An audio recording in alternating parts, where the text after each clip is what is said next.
When we mention Egypt, three images come to mind: the pyramids, the desert, and that long and impressive river called the Nile. Sound familiar? But let us start by talking about that vast sea of sand known as the Sahara Desert. This place in the north of Africa is not an appealing place to live. However, thousands of years ago, there were abundant rains in the heart of Africa. Little by little, a flow of water was created, and gradually it started to grow. These waters became one of the largest rivers in the world, the Nile. Many people have settled near this river. But living by the Nile has its ups and downs.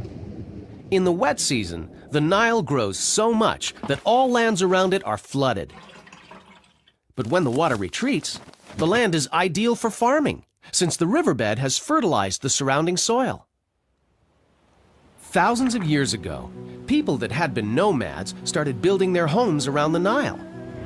This is how ancient Egypt was born.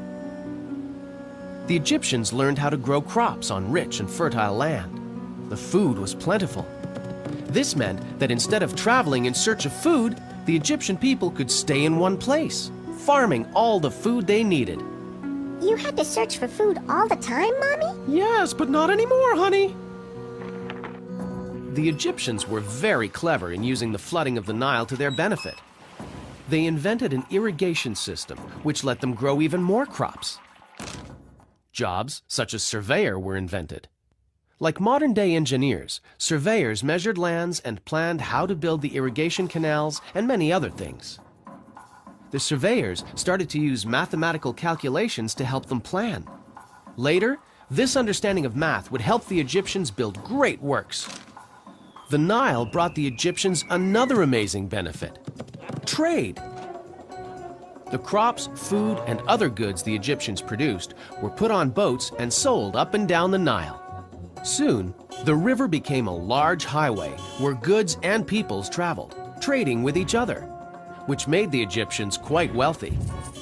With the abundance of wealth, the plentiful food, and the mobility to trade with other peoples, the great Egyptian civilization started to grow, all thanks to the River Nile.